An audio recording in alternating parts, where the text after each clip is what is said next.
Thanks for checking in. This is Lee Rosa, and today we're diving into for sale by owners. If you like what you see, subscribe.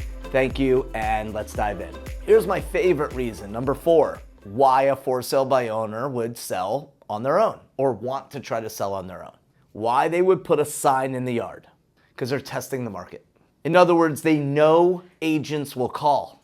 They know agents will call, and this is their way to attract the hungriest, most aggressive real estate agents, which is why I say nobody gives listings, you take them. They're evaluating you, they're interviewing you without even saying it because they know there was a period of time that they were going to wait until they just hire an agent.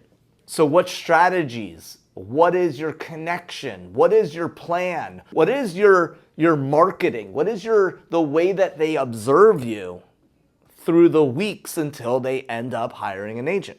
So how do we approach for sale by owners? 1, start by asking questions, not selling services.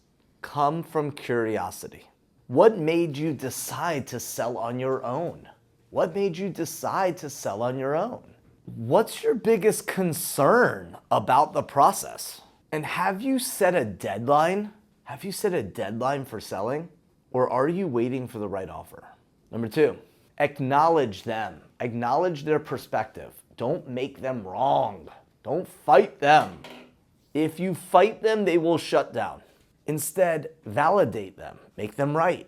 Look, I understand that you'd want to keep as much profit as possible. I get it. I understand that you would want to keep the most money as possible. Profit. It makes sense. So let me ask you, if I could show you a way you can net more money while we handle the buyer, the inspection, the appraisal, the title, and net you more money, why wouldn't you meet with me? Acknowledge them. Look, it makes sense that you want to net the most money. I get it. And yet if you knew that listing with me and selling with me, you would net more than you could on your own, why wouldn't you meet with me? So why would we say that?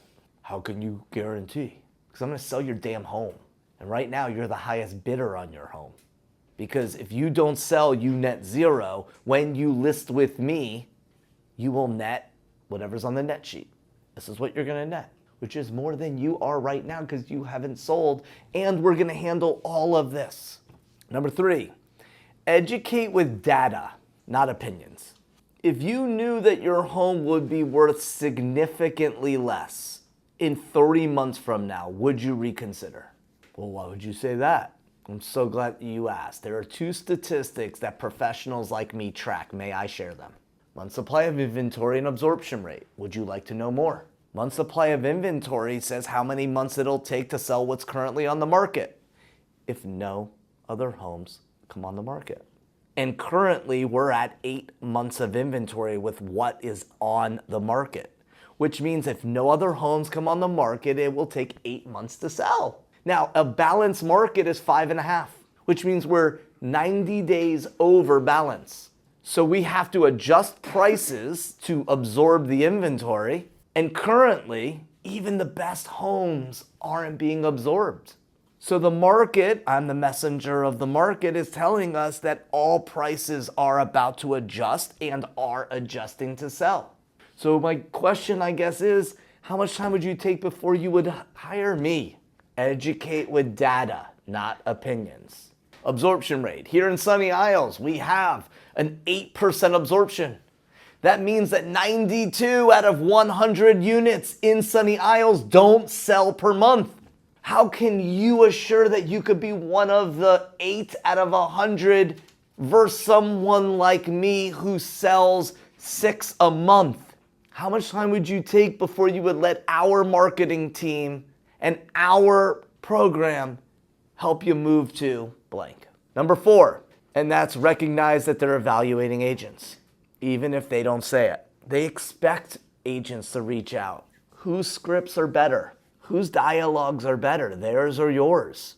Recognize that they're evaluating agents, but they're not going to say it.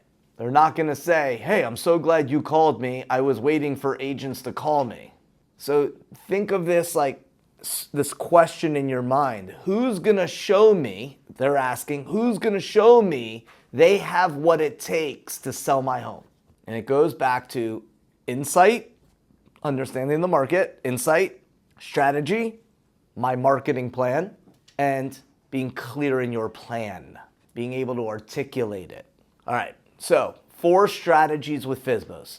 4 strategies. Number 1, low rejection, high answer. Low rejection, they're not going to fight you for the most part. The expireds will.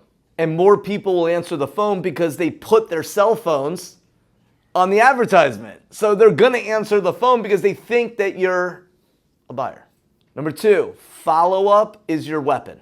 Most for sale by owners don't list with the first person they talk to. Yet after 3 to 4 weeks, their frustration sets in. You call FSBOs on Mondays to see how their weekend failed. When you follow up, you are in emotional proximity. Number 3, your value is more than just selling the home. Your value is more than just selling. It's netting them more. It's customer service. It's bulletproofing, communication, support. A mentor of mine at the beginning of my career said every agent should move every 3 to 5 years. So you could realize how stressful and painful it is to sell a home. You deal with it. You feel it. So you could speak to these guys with confidence. Because when you're on the agent side and you're doing 6, 8, 10 a month, it's just routine. But then when you're on the other side and you're dealing with all the stuff, moving, coordinating closing with moving, you have a different perspective here and you could say these things with different confidence. But if you've never done it, or if you haven't done it in 8, 10 years, you forgot how stressful and painful this is to where you can say, I will do this. This is what we do. And number 4, key strategy, they put a sign in the yard for you to call. That's why they put it there, for agents to call. 2 strategies for winning for sale by owners, and we'll close out on this. Number 1, be the first agent in the door. They're gonna get bombarded with calls, but few agents will show up. And number 2, be the last one standing. Show up, and 2, be the last one standing.